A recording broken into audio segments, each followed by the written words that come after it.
Hello, my friend, and welcome to Wisdom Trek. I am Guthrie Chamberlain, your guide to wisdom and creating a living legacy. Thank you for joining us for our 5-day-per-week wisdom and legacy building podcast. This is day 813 of our trek, and time for our Philosophy Friday series. Each Friday, we will ponder some of the basic truths and mysteries of life and how they can impact us in creating our living legacy. As we continue on this trek called life, sometimes we have questions about life. So our Friday trek is a time where we can ask Gramps. Gramps will answer questions that you would like to ask your dad or granddad, but for whatever reason, this is not possible. No matter how old you are, I know that all of us would like the opportunity to ask Dad or Gramps questions about life in many areas. We will address areas such as finances, relationships, health and fitness, business and work, home repairs and renovations, seasons of life, spiritual and biblical questions, and any other areas that come our way. As your fellow sojourner and mentor on this trek that we call life, it is my goal to provide you with practical wisdom and advice about any area of life. It is crucial that I receive a constant flow of questions, so please submit your questions to Guthrie@wisdom-trek.com, and Gramps will answer them on our Friday podcast. We are broadcasting from our studios at the Big House in Marietta, Ohio. In the United States, most individuals are gathering together their financial and tax-related documents so that they can prepare to file their tax returns.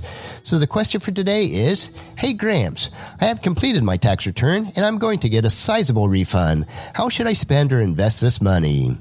So today let's look at spend or invest. The first thing that comes to mind when I hear this question is, why are you getting a sizable refund? Yes, it's nice to get a big tax refund, but if it is because you'd had more money taken out each pay period than what was needed, then you loaned the government money all year long without getting any interest paid for the use of your money. The IRS does not mind providing refunds to individuals because it allows them to use billions, if not trillions of dollars per year without having any interest due. If a large refund is a regular occurrence for you, then my first recommendation would be to adjust your withholding so that you're not getting such a large refund. The objective should be to break even if possible. This will require that you are disciplined enough to set aside the same money each pay period and place it into a savings account where you can earn interest on it. Then you will have both the amount of money of your refund and at least a little bit of interest. Secondly, there is a big difference between spending and investing your tax refund. I prefer to have the mindset of investing in all things of life, whether it's money, time, talents, or other resources.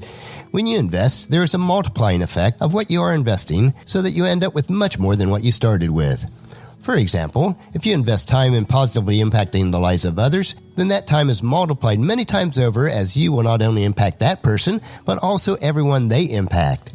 It is the compound effect, just like earning more interest on money that is already earning interest. When you have the mindset of investing instead of spending, this multiplication principle comes into effect. Here's another way of thinking about it. Say you had 100 grains of wheat. You could eat those grains of wheat to satisfy your hunger today, or you could sacrifice today and plant those 100 grains, which could result in 100 to 400 times what you started with. As with most things in life, it boils down to the laws of planting and harvesting. You have to be willing to sacrifice today to benefit on a much greater scale tomorrow. But let's go back to the original question. First, out of your tax refund, set aside a portion for charity work, such as your local church or food pantry, which will go to assist others that are in need. I would recommend at least 10% for this. Next, if you desire to use a small portion, say another 10% on personal pleasures, then set it aside. Even that can be an investment in some rest and relaxation time, like a movie or a dinner out. So that leaves us with 80% left. Set aside another portion to supplement your emergency fund.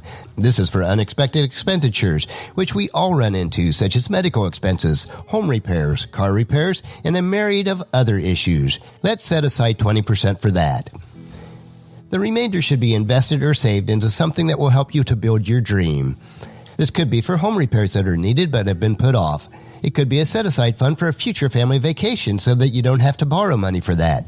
Another idea is to invest in improving yourself and your family. This could be books to read or to learn from. It could be learning a new skill to keep up with the ever-changing job market. It could be a set-aside for starting your own business in the future, which will allow you to grow your net worth exponentially. Of course, if you currently have credit card bills or other loans, the best investment would be to pay those down or off so that you're not paying high interest rates.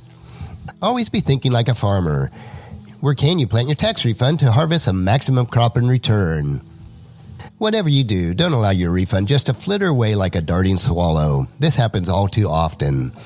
Be intentional and be planting the few seeds that you have today so that you'll reap a harvest of abundance tomorrow. In this way, you will enjoy the abundant harvest so much more than the few seeds that you initially plant. Here's a couple scripture verses that will help us to put this into perspective. 2 Corinthians chapter 9, verse 6. Remember this, a farmer who plants only a few seeds will get a small crop, and one who plants generously will get a generous crop. And James chapter 5, verse 7. Dear brothers and sisters, be patient as you wait for the Lord's return. Consider the farmer who patiently waits for the rains to fall in the spring. They look eagerly for the valuable harvest to ripen. Next week, we will have a different question to ask Gramps. Gramps will answer any questions you may have about life and will provide you with practical wisdom about any area of life. Please submit your questions to Guthrie at wisdom-trek.com, and Gramps will answer those on our Friday podcast with wisdom and philosophy that Gramps has gained over the years of experience and study. I know that you'll find these insights interesting, practical, and profitable in living a rich and satisfying life. Our next trek is Meditation Monday, where we will help you to reflect on what's most important in life. So encourage your friends and family to join us, and then come along with us on Monday for another day of Wisdom Trek, creating a legacy. If you'd like to listen to any of the past 812 daily treks or read the associated journals, they are all available at wisdom-trek.com. You can also subscribe at iTunes and Google Play so that each day's trek will be downloaded to you automatically. And thank you so much for allowing me to be your guide, your mentor, but most importantly, I am your friend as I serve you through the Wisdom Trek podcast and journal. And as we take this trek of life together, let us always live abundantly, love unconditionally, listen intentionally, learn continuously, lend to others generously, lead with integrity, and then leave a living legacy each day. I am Guthrie Chamberlain, reminding you to keep moving forward, enjoy your journey, and then create a great day every day. See you on Monday.